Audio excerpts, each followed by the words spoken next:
Hello friends, welcome back to my YouTube channel struggle life women. कैसे हैं आप लोग? आई होप आप लोग अच्छे होंगे, स्वस्थ होंगे, मस्त होंगे और अपने अपने लक्ष्य की तरफ आगे बढ़ रहे होंगे। मैं भी ठीक हूँ और मेरा तबीयत कुछ दिन से ठीक नहीं था, तो इसलिए मैं वीडियो वगैरह अपलोड नहीं कर पा रही थी। बट अभी काफ़ी ठीक है, तो मैं अभी स्टडी कर रही थी, तो आप लोग के साथ शेयर कर रही हूँ। और मॉर्निंग में मैं सुबह 4 बजे नहीं उठ पा रही हूँ फ्रेंड्स, कुछ दिन से तबीयत ख़राब था इसलिए। तो अभी बज रहे हैं लगभग 8 और मैं बैठ गई हूँ, घर का मॉर्निंग का जितना भी काम था सब ख़त्म करके पढ़ने बैठ गई हूँ। और अभी मैं बैठी हूँ 8 बजे और 11 बजे तक आराम से स्टडी कर लूँगी। 11 बजे के बाद उठ के फिर खाना वगैरह सब बनाऊँगी दोपहर का। तो अभी फ़िलहाल मैं स्टडी कर लेती हूँ 2-3 घंटा आराम से, जब तक मुझे समय मिलता है। और उसके बाद फिर मैं कुछ और काम करूँगी। और सुबह में जो मैं पढ़ रही हूँ फ्रेंड्स, वो मैंने साइंस पढ़ा था और कंप्यूटर पढ़ा था, ये दो टॉपिक पढ़ा था। फिर मैंने हिंदी पढ़ा था, हिंदी पेपर 2 जो है उसके लिए हिंदी पढ़ा था। तो साइंस में मैंने पढ़ा था कंप्यूटर का विकास, क्योंकि ये चैप्टर मुझे रिवीजन करना था फिर से, तो इसलिए मैं इससे पढ़ रही थी। और उसके बाद साइंस में मैंने एक दो टॉपिक को लिया, जैसे कि लाइट वगैरह ये सब, और उसको पढ़ने के बाद फिर मैंने हिंदी पढ़ा था, 2-3 टॉपिक को रिवीजन किया था। काफ़ी दिन पढ़ाई छूट जाने के बाद पढ़ने का एकदम से मन नहीं करता, बहुत मुश्किल से बैठ बैठ के थोड़ी थोड़ी देर स्टडी कर रही हूँ। अभी थोड़ा सा समय लगेगा जब कंटिन्यू पढ़ने के लिए, जैसे मैं पहले पढ़ती थी।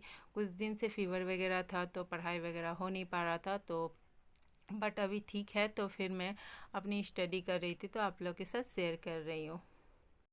मैथ को मैंने लिया था कि निर्णय मैं रोज़ बनाऊंगी और रोज़ पढ़ूंगी, बट ऐसा हो गया कि मैं बना ही नहीं पाई। 4-5 दिन से आज कुछ भी छुई नहीं थी। यही होता है, जो हम सोचते हैं ना वो होता है बिल्कुल नहीं है, और जो नहीं सोचते हैं बस वही होता है।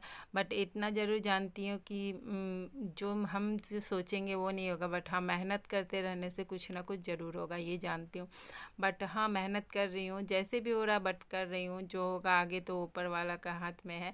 बट अपनी तरफ से कोई कसर नहीं छोड़ना चाहती हूँ, जैसे भी होगा सोच रही हूँ एक अच्छे से पढ़ाई कर लूँ, बिना पढ़े तो कुछ होने वाला में से है नहीं। तो थोड़ा सा अच्छे से पढ़ाई कर लूँ, जिससे कि कुछ जो अपना शौक़ है और जो सपना है वो पूरा हो सके। यहाँ पे मैं साइंस को पढ़ रही थी फ्रेंड्स, क्योंकि आपको तो पता है साइंस रेलवे में भी है। तो रेलवे का फॉर्म मैंने फिलअप किया है, तो उसके लिए साइंस मैथ रीजनिंग इसी को लेके मैं चल रही थी, ताकि ये उसमें भी कवर हो जाएगा और जैसे से सीजीएल में भी कवर हो जाएगा। बट मुझे नहीं लग रहा था कि एग्ज़ाम होगा, बट अभी सुनने में आ रहा है कि एग्ज़ाम होगा। हालांकि कोई नोटिफिकेशन नहीं आया है, बट सुनने में आ रहा है कि एग्ज़ाम होगा। और सभी कोई ज़ोरों शोरों से लगे हुए हैं स्टडी के लिए, तो फिर मैंने भी सोचा मेरी तबीयत ठीक हो गई है तो मैं भी क्यों ना लगूं। तो फिलहाल मैं मॉर्निंग में यहाँ स्टडी कर लेती हूँ अपना 2-3 घंटा। उसके बाद फिर मैं 11 बजे से अपना घर का काम करने लगूंगी, और फिर काम वगैरह जैसे ही ख़त्म होगा 2-3 बजे फिर मैं दोबारा स्टडी करने बैठ जाऊँगी। इसी तरह करके मैं बैठती हूँ, और फिर 2-3 घंटा करने के बाद फिर इवनिंग में उठ के फिर अपना घर का काम कर लेती हूँ, और फिर मैं स्टडी करने बैठती हूँ। इसी तरह करके अपनी स्टडी को पूरा करती हूँ फ्रेंड्स, और सिलेबस भी कंप्लीट इसी तरह करती हूँ मैं। और मेरे पास कोई दूसरा उपाय नहीं है, क्योंकि एक हाउस वाइफ को आप लोगों को पता ही है कि बहुत सारा काम रहता है। तो साइंस का बुक मैं रिवीजन कर रही हूँ, और साइंस में कुछ कुछ चैप्टर ऐसा है कि समझ में ही नहीं आ रहा है।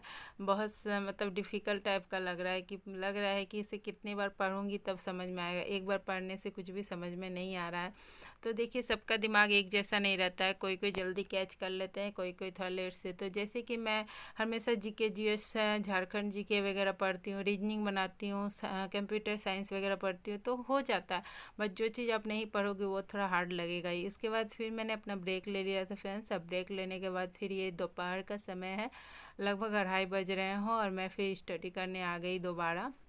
और यहाँ पे मैं पढ़ रही हूँ, आपका बुक जो है वो बुक है आपका हिंदी का। और वो जो चैप्टर मैंने शुरू किया था वो कंप्लीट नहीं हुआ था, तो सोची कि हिंदी का भी कंप्लीट कर लेती हूँ। इधर से नहीं तो इधर से किसी तरह तो नंबर गेन करना ही है, और सिर्फ झारखंड जीके पढ़ने से ये नंबर नहीं उठेगा फ्रेंड्स। आपको जीके मैथ रीजनिंग सब कुछ करना होगा, और अगर आपका मैथ और रीजनिंग में कमांड अच्छा है ना, तो 100% आप नंबर गेन कर सकते हो। क्योंकि जीके जीएस वगैरह इतना बड़ा समुंदर है कि कहाँ से आएगा कुछ कहा नहीं जा सकता।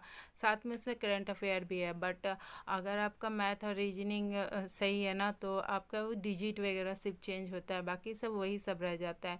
तो उससे आप आराम से नंबर गेन कर सकते हैं। झारखंड जीके में भी आज मैंने बहुत कुछ पढ़ा था, जैसे गांधी युग पढ़ा था, राज्य राजधानी वगैरह पढ़ा। और पूरा आज मैंने सोचा है कि इवनिंग में जो मैं स्टडी करूँगी तो झारखंड जीके का जो बुक मैंने लिया है उड़ान बुक, उससे मैं भूगोल पूरा कंप्लीट कर लूँगी। कोशिश करूँगी फ्रेंड्स कि 2-3 घंटा 3 घंटा जो भी मुझे समय मिल रहा है मैं पूरी रिवीजन कर सकूँ। अगर नहीं होगा, कुछ बाकी रह जाएगा तो अलग बात है, बट आज पूरा कोशिश करूँगी और एमसीक्यू लगाऊंगी। सोचूंगी, देखूंगी कि एमसीक्यू लगाने से, और टेस्ट वगैरह मैं अभी नहीं दे रही हूँ। बहुत सारे लोग पूछ रहे थे कि आप टेस्ट दे रहे हो क्या, तो नहीं, टेस्ट वगैरह मैं नहीं दे रही हूँ अभी फ़िलहाल। और तबीयत ठीक हो गया था फिर भी सोच रही थी कि दूंगी, बट अभी नहीं दूंगी। जब तक कुछ पढ़ूंगी नहीं, रिविज़न ही नहीं कर पाऊंगी तो टेस्ट वगैरह दे के क्या करूँगी फ्रेंड्स, इसलिए अभी टेस्ट नहीं दी हूँ।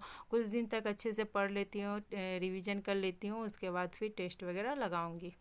देखिए, आप जैसे भी पढ़िए, टेस्ट दे के नंबर को गेन करिए या रिवीजन करके करिए या पढ़ाई करके या मोबाइल से करिए, जैसे भी करिए, बस आपका लक्ष्य है जॉब लेना। तो आप जैसे भी पढ़िए, बस ये सोचिए कि मैं एग्ज़ाम में परफॉर्म मेरा कैसा रहेगा और कैसा मैं एग्ज़ाम दूंगी और कैसा अच्छा से होगा कि नहीं होगा।